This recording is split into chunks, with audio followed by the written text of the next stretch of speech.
Hey, John, Walt Carter here. I am the Chief Digital Officer and CIO at Homestar Financial Corporation, headquartered in Gainesville, Georgia. We are currently licensed and do mortgage work in 30 states in the U.S. I've been there for about not quite 4 years, coming up on 4 years, and have had a lot of fun here working on how to transform a mortgage company. And so we can talk more about that as we get into it. That's super exciting. And Walt, I appreciate you making time join us on the Happy Podcast. Before we dive in and talk about all the great work you're doing at Homestar, give us a thumbnail version of your career prior to that. Undergraduate degree in physics, and went into the U.S. Air Force right out of college, and spent about 7.5 years on active duty as a technical officer in the Air Force. First 4 years working on nuclear missiles up in Minot, North Dakota. So for the record and for the conversation, I am a card-carrying rocket scientist who's actually worked on real rockets. And then for 3 years after that, I flew on a airborne command and control plane called Looking Glass, and we ran World War III scenarios with the President and National Command Authority. Then I went up to Canadian NORAD headquarters to help the Canadian Air Force understand how to use U.S. fighter packages under the NORAD treaty to help defend North America against an attack. Sorry about that, John. Forgot to turn off my phone. But at any rate, I got out of the Air Force in 1992. They said the Cold War was over and they didn't need Cold Warriors anymore. And so I went back down to the South, went back to North Carolina, which is my home. And, I spent the last, 30 some years working in corporate America, some giant corporations that everybody knows, by name, Fidelity, Gannett Corporation, TRW, spent a lot of time as a consultant trying to help giant other corporations unknot the giant technology hairballs that they had created for themselves, and then I've been a CIO, COO, I guess for the last 12 years or so here in Atlanta, and primarily in the mortgage industry. So I've become the mortgage guy, right? So, but that's pretty much the thumbnail view. Well, I appreciate that, and very diverse backgrounds. And your experience, as a rocket scientist, as a pilot, just from taking all of the experiences you've gathered through that part of your life, professional career, and how did that impact your leadership style? Or right now you're leading digital transformations and Fortune 500 companies, and I understand you also have a book coming out about that. Just tell us a little bit more about that. What are some of the lessons from that past experience, especially in the Navy, that really carried over and really helped shape some of that? Well, the Air Force experience in particular was, pretty much the bellwether experience. And I tell people all the time, the best job I've ever had, all these years later, is the first job that I had outside of, college.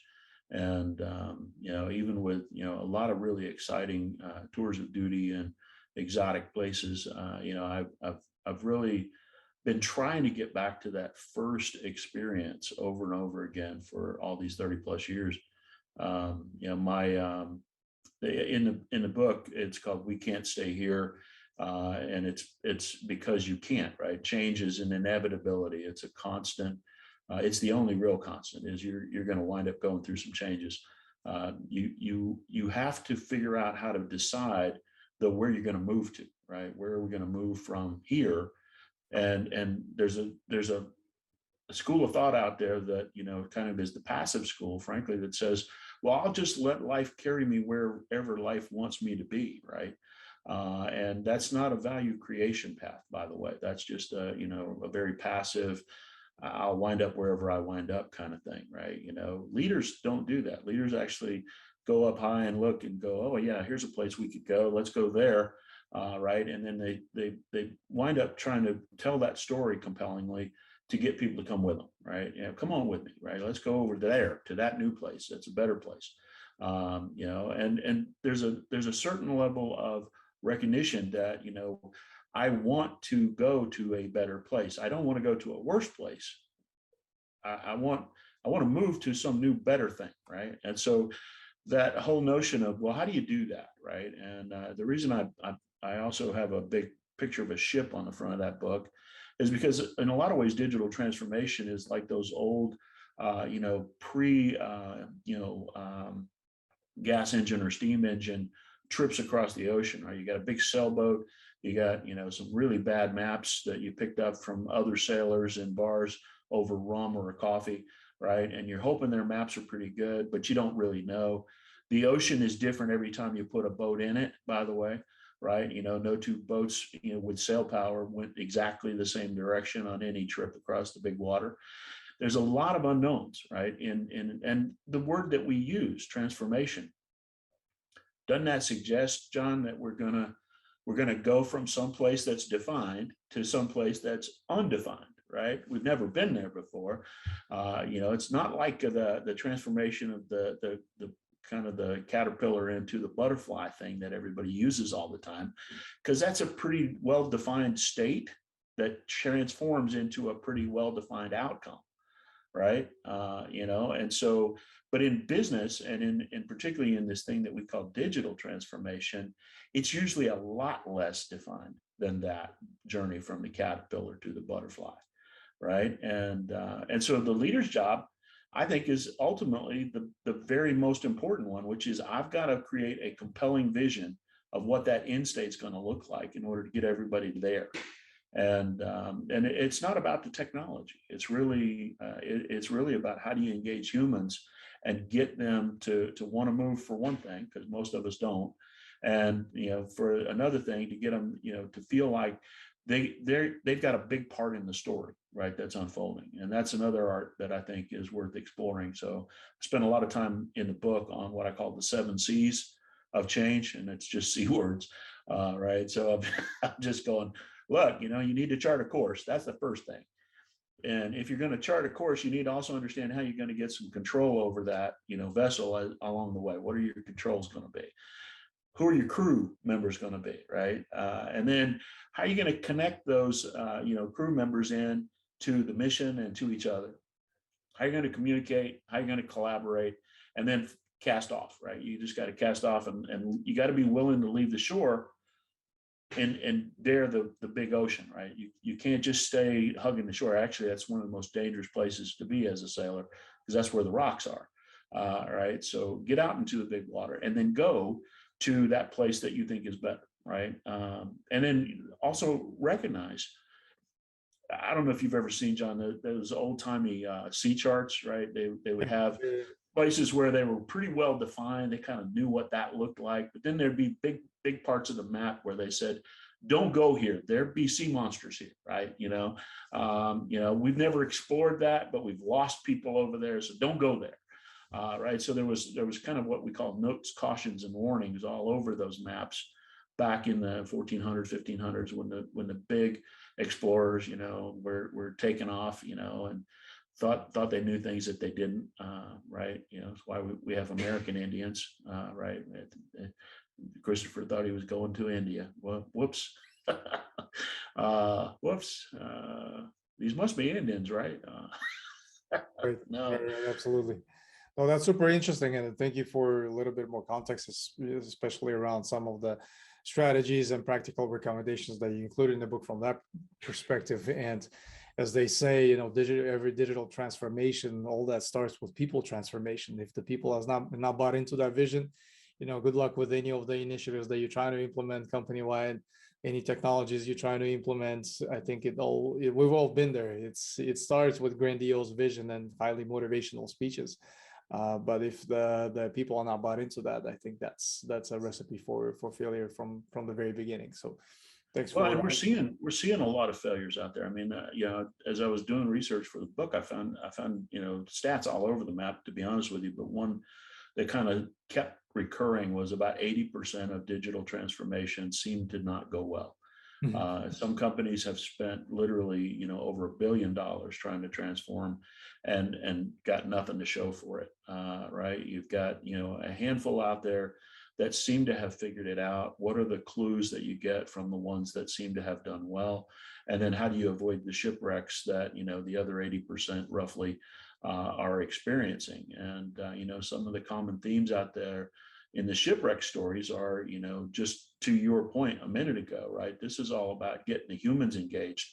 It's really not about technology choices so much. Yeah. Right. And how do you get the humans engaged is not with logic alone, as many of us have found, right? It's really, there's three parts of the human that we need to make sure we understand.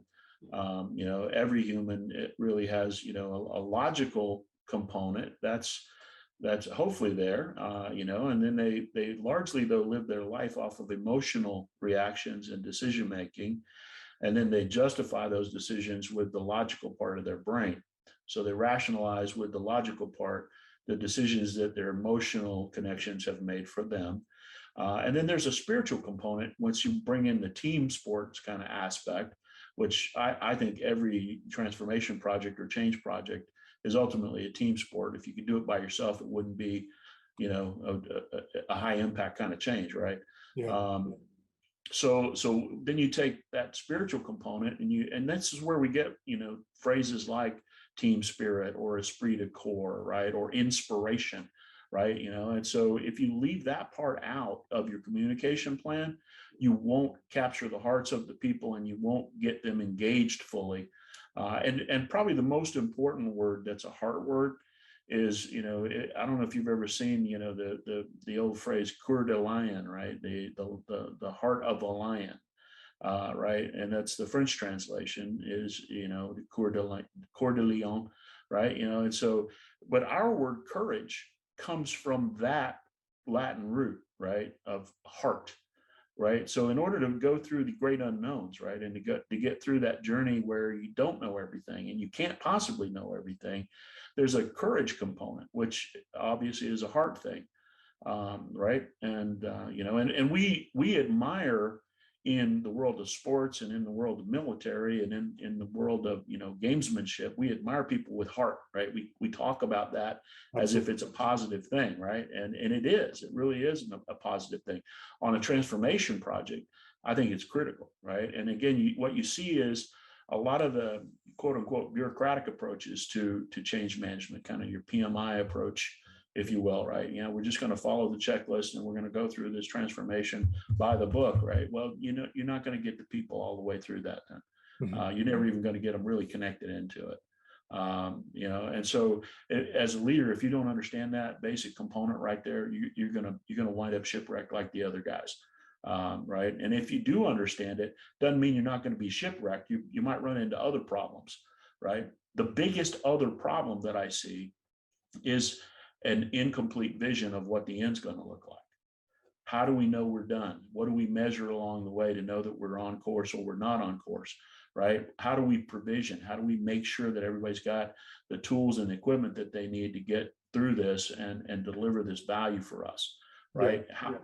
And then, so if you have vision, and I cover a couple of things on, change frameworks, right? There's one, an older one called the Lippitt-Noster framework, which basically says if you get your vision right, you get your incentives right, you get consensus, you get your workers right, the skilled people that you need, all of these things have to line up, and if you get them right and well defined up front, you have an ability then to get through to the change that you want. But any one of those items that's missing creates confusion, stagnation,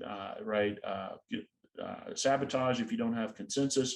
Right, there's all kinds of these missing elements, right? That and if you've got more than two of those that are missing and undefined up front, you're doomed, right? You might as well just go ahead and wreck the ship yourself, right? The most important one is the vision, right? Because you can make adjustments on all the others if you have a complete vision of what the end looks like. Without that, you don't know how to make those adjustments. Do I add workers? Do I not add workers? Do I go past the burn rate? Because we've already eaten up all the food. We're going to have to go to another island and get some provisions here, or the crew's going to mutiny and take out the leader.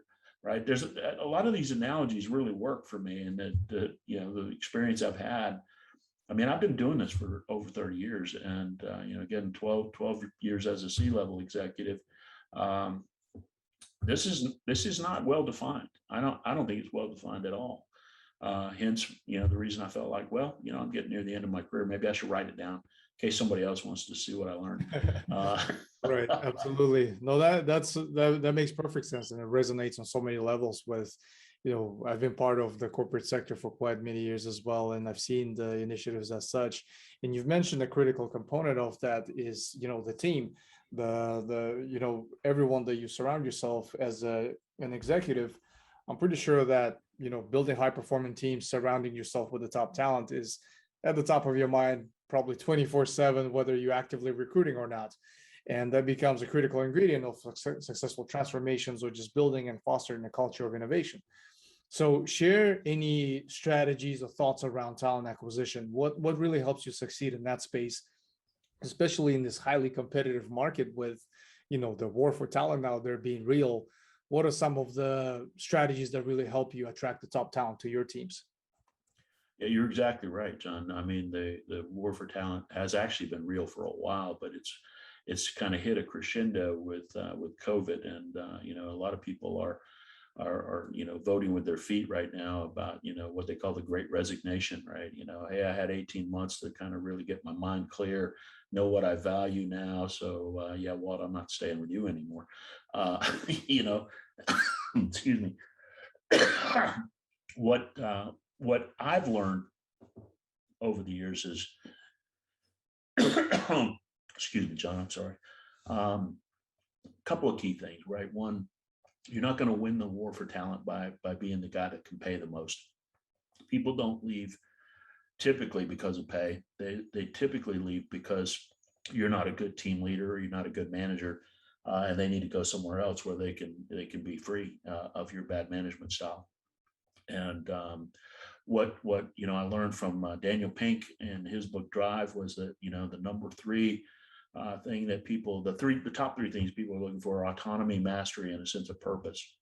And usually pay and benefits comes in around 7, right? If you're paying people enough so that it's not an issue for them to pay their bills, that's usually not a problem. We are in this new world of work from anywhere, work hours that you want to work, kind of looking at how do we evaluate what the value of that worker is to our projects and our efforts, right? And I think we're going to see an unfolding over the next few years of a different way of thinking about how to compensate people fairly, because the ways that we have, frankly, aren't working very well. We're stuck in a what I call a Taylor world, right?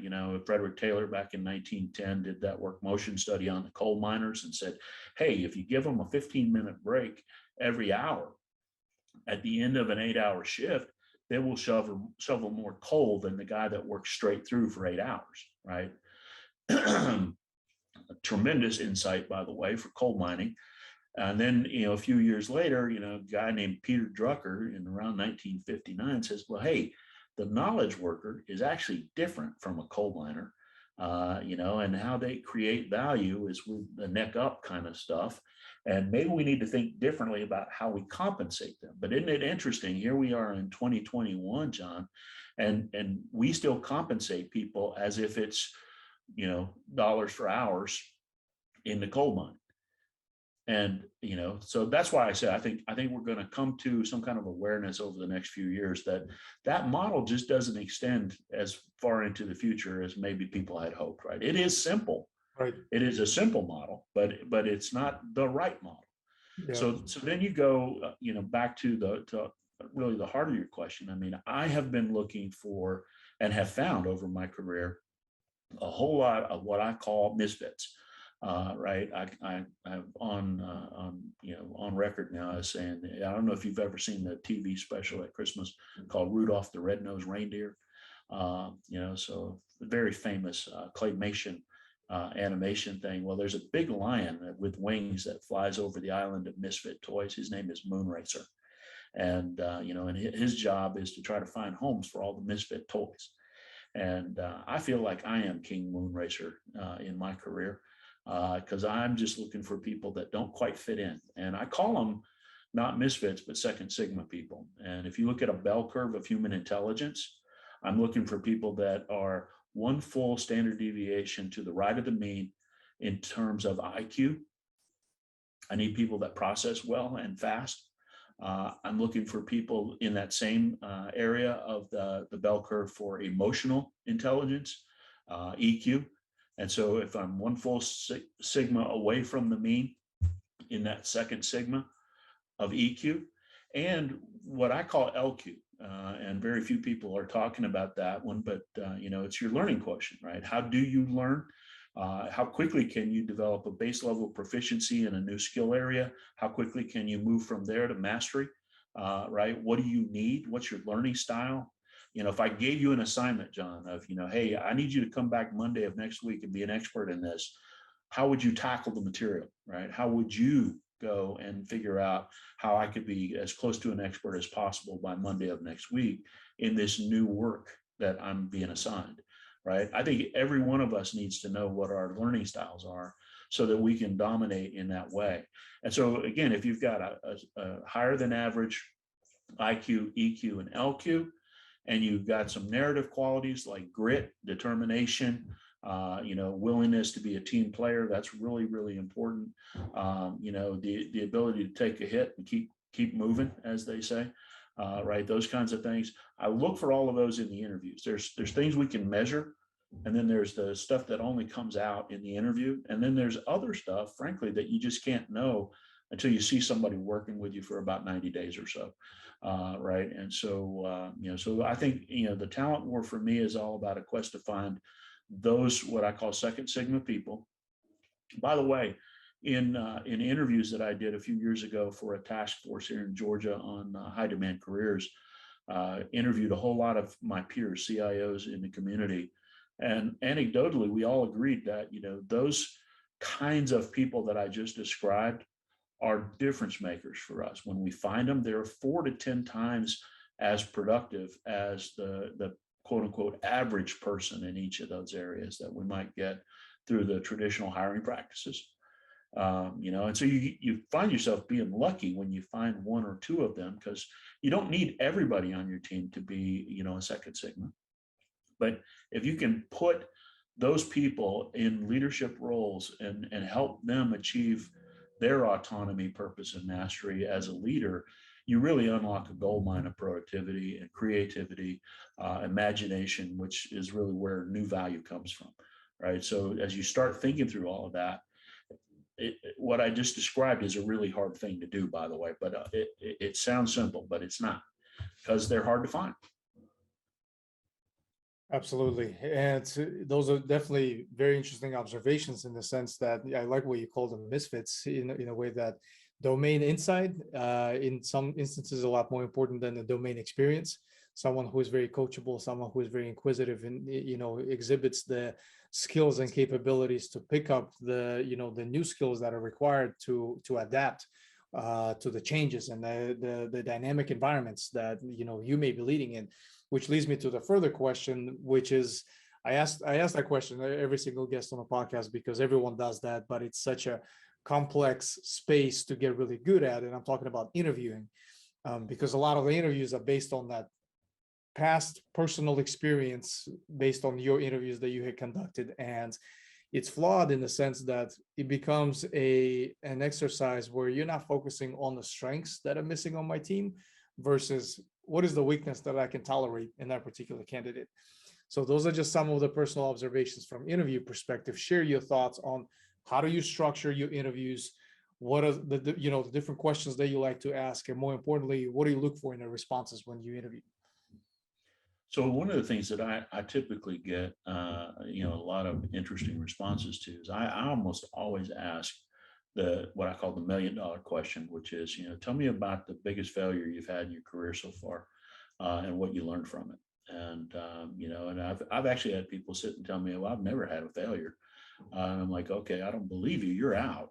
Because if you're doing anything, you're going to fail, right? If you're in motion, you're going to hit some obstacles. Right. And so if you can't tell me about a challenge that you didn't overcome, frankly, I'm not willing to believe that you're going to be the kind of person that's going to do well in my environment. We're learning lots of stuff all the time. And learning means that, that whole notion of fail often, fail fast, right? Is just that, it's really a different way of saying, I need to get good at stuff that I don't know how to do.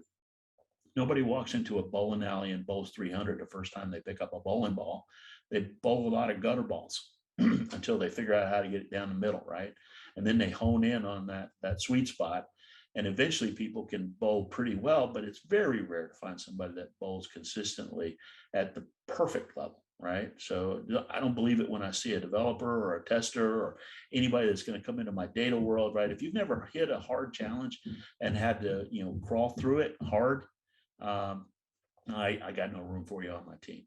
On the other hand, if you can tell me a really good story about something that, you ran into that was really, really hard, and very importantly, if you reached out to others and you helped, form a little team to get you the additional help that you needed to get all the way through that, that's a huge win, right? So, somebody that won't just sit there and be paralyzed because they don't individually know what to do, but is willing to go get help to solve the problem, that's a huge win, right? I've also, asked, people tell me about the best win you've ever had in your life, right? And usually what you hear there is, about all the different things they had to overcome along the way, which made the win so sweet, right? Because if you didn't have to overcome anything and it was really easy, why would that be the biggest win of your life, right? So as you start thinking through those kinds of questioning tactics, and what you really also want to do is evaluate, like I said before, the kind of the personality of the person, right? What those strengths and weaknesses that you talked about. I've got a really great team at Homestar, and many of those people have been with me now for, frankly, multiple companies, right? I've got one guy that's been with me at 5 different places now, right? And, got a few more than 10 people have been with me for more than 10 years, right? So what we do is we come in with our culture pre-built, and we exude, right? We start to spread out into the rest of the organization, and it works. It works every time I've done it, because my people really are difference makers wherever they go. And the other thing that you mentioned, John, that's I think fascinating in a lot of ways, and it ties back into that misfit word. A lot of people are really, really good and they just don't know it, and they're not being encouraged where they are to be good. And so, it's kind of like a super pretty girl that can't get dates because everybody's afraid of her, right? I would never ask her. She's way out of my league, right? Well, a lot of these misfits are like that too, right? They are super smart. They're not unwilling to challenge the status quo, right? Because they're analysts. In a lot of ways. I like that word too, right? They're able to do their own analysis. They come up with their own, way of filtering out all the noise and getting to signal so that they can process better, right? And they can make good progress. And yet a lot of them are not being encouraged. And so they're not as confident as you might think. And what is interesting about them is when you do finally find them and unlock that door for them and help them get into that position, man, they'll do amazing work for you. And they're always appreciative. And probably the most amazing thing about it is they're humble, right? They're not ego driven. They're just like, well, I'm just happy to be here doing this. Nobody's ever given me this chance before. Why? And I think there's like diamonds in the rough scattered all over America and all over the world, frankly, that they're just misfits. They're out of place where they are. They need a good leader to help them unlock their skills and their potential. And if you do that for them, you get very loyal people like the folks that I have, frankly, that follow me around. For sure. Yeah, and that makes perfect sense. And I've seen so many examples of very similar, relationship-driven approach where those that have succeeded in the past under you or with you tend to gravitate towards to the new opportunities together. So that makes perfect sense, and only speaks volume to your leadership style in the sense that you invest heavily into the growth of the team members that are working with you or for you, and that it's a recurring theme. I've led teams before, and I've had my share of mentors, and one thing that really always stands out is having and exhibiting that genuine interest in the growth of your team members, not just on the surface, that is just part of a one-on-one session, but you do lay out that path, also understanding that they're not going to be with you forever, and for that short period that they're with you on your teams, help them get to where they want to be, and in the process for them to help you with your initiatives. I think it's very, very unique value proposition from that perspective. I think the key is really in that notion of mentoring. I think part of the fallacy of mentoring, frankly, is a lot of people don't really understand the backstory there, right? People don't even know where that word mentor comes from. Right. And so and it comes from classic literature. It's out of a book called The Odyssey by Homer, written like thousands of years ago, it feels like. And in the book, Odysseus is the king. He's about to take off and go to war, the Trojan War, I believe. And he turns to his old buddy, old pal. He says, "Hey, this is my son over here, Telemachus. Telemachus is going to be the king when he grows up, and and frankly, he may be the king sooner than that if I don't come back from this war. And so, mentor, old buddy, would you kind of take him under your wing and help him make good decisions, help him learn how to make good decisions for the people of our kingdom?" And so it was really not about mentor. It was about Telemachus. The boy needs to learn how to make good decisions for the people of the kingdom. And what I see a lot in the structured mentoring programs is it becomes all about the mentor telling war stories, as opposed to how do I help Telemachus become a good decision maker. And so I try to avoid, when I'm mentoring, telling my war stories. I got books coming out for that, right? And what I want to do is focus in on what problems are you trying to solve right now, John? And what have you thought about? What kind of experiments have you run? Are you open to some suggestions? I might have run into something like that in my career, but I don't want to tell you what to do. I just want to understand how you're tackling the problem, right? And maybe we can get to a good decision. Because at the end of the day, I want you to walk out with your problem feeling better about your ability to solve it than when you came in, right? And if I start telling you stories about me, that may not help you, right? So it really needs to be about you. It needs to be about the decision maker, unless I want to take the problem. If I want to take the problem, well then hey, then that creates bottlenecks in an organization. I can't afford to take on all those problems. That's why I got all you guys here, right? You go solve them, but I'll help you and I'll coach you. You mentioned that word coachable a little while ago too, John, and I think that's really important. I look for people that are teachable and coachable. And the distinction there is, if you think you already know everything, you can't learn anything new. And if you think you're already all that in a bag of chips, I can't really coach you to be any better than you are. And, and I always ask the question, why did Michael Jordan, not only have great coaches all of his career, but why did he go out and hire his own extras? By the way, LeBron does that too, right? A lot of the great players figured out that, my coach is not the ball player that I am, but he can actually help me get to the next level with my skills, right? Right. So this teachable, coachable thing is a really important attribute that comes naturally, by the way, with those misfits that I've been talking about.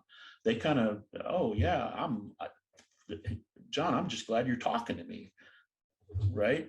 You're going to teach me and coach me. This is awesome, right? And so it's whereas if you're dealing with, and I'm sure you've run into people, your story is, younger than mine, but a similar path, right?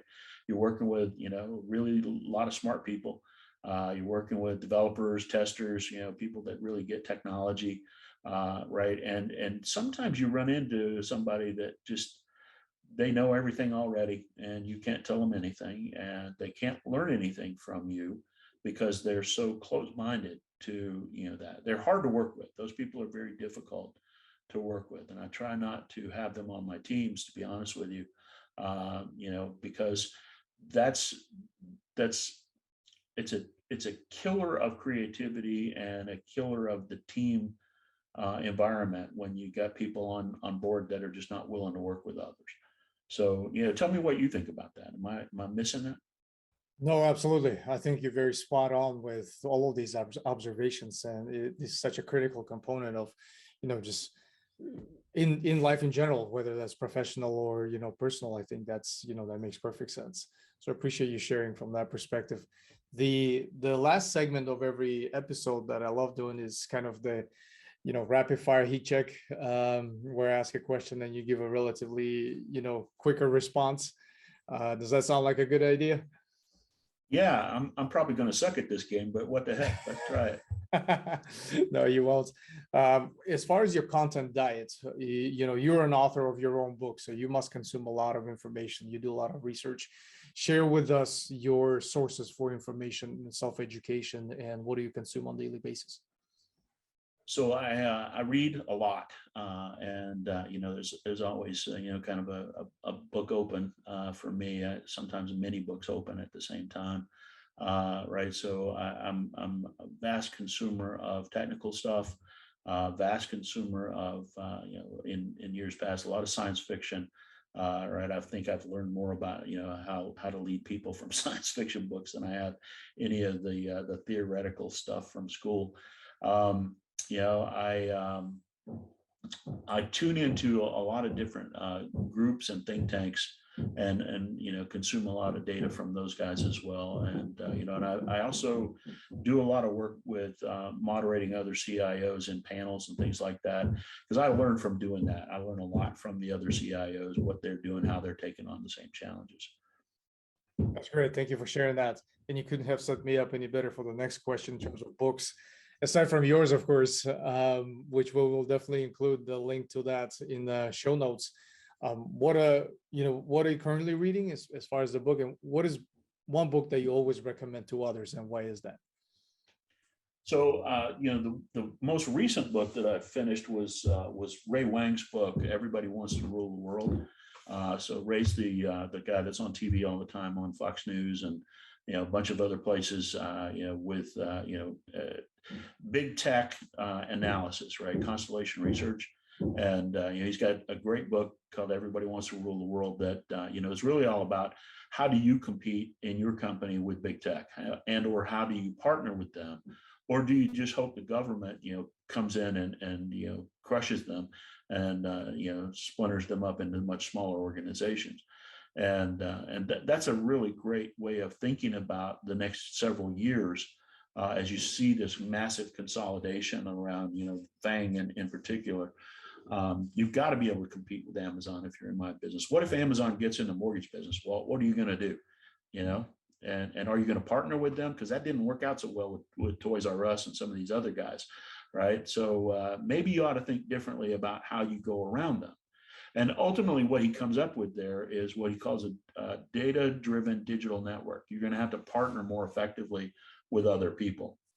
And John, that's going to drive you into a whole new world of tool selection, right? How are we going to do that and remain secure and private with the data that we're sharing, right? And so that's an interesting one.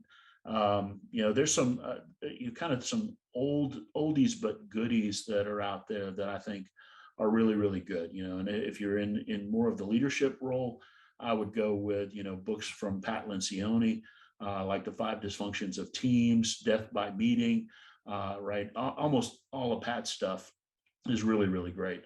And so I'd highly recommend that. I've probably given away 100 copies of Death by Meeting, by the way. Just don't sign up for meetings. Don't set up meetings if you don't need those people there. You're just wasting their life. Stop it, right? So those are good.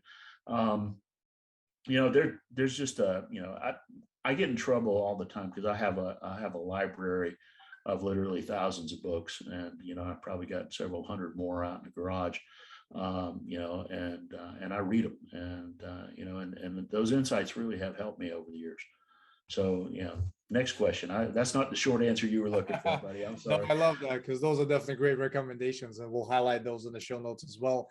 And well, last but not least, what is one piece of advice, or maybe a series of advice, and that you had received throughout your career that you can continuously refer back to yourself, and you use that to mentor and coach others that are around you? So it's kind of simple. I mean, you're a smart guy, John. I'll tell you the way I heard it, right? You're a smart guy. but there's always somebody smarter than you, right? You have great skills, but there's always somebody that has more skills in those areas than you do, right? Don't get so full of yourself that you're hard to work with, right? Maintain humility. Maintain humility. I always thought it was interesting that in Jim Collins's book, Good to Great, one of the attributes of those companies that are, consistently outperforming the others in their niche is that they have what he called the level 5 leader, which is defined as being somebody who has almost completely moved their ego aside and is leading on the basis of what's in the best interest of my company and the people that are working in my company. And so when you start, kind of getting out of your own ego, you also get out of your own way and you start to unlock your ability to focus on, well, what do my people need in order to really be great? What do my people want from me that I can provide to them that would help them achieve the goals of the company better, faster, cheaper, right? And so if you're all about you and you're all about your record and you're all about what you are trying to accomplish and build up, you become ineffective. You create your own stumbling block for yourself, right? And so that's the advice I got early in my career, and frankly, it has saved me I don't know how many times.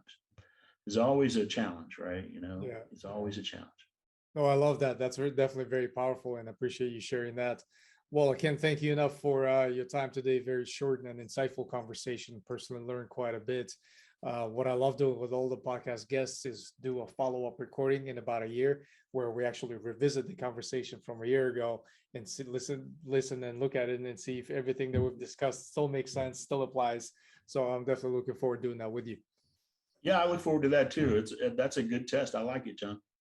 Great. Thanks so much, Walt. I really appreciate it. All right. Thank you, sir. Have a great day.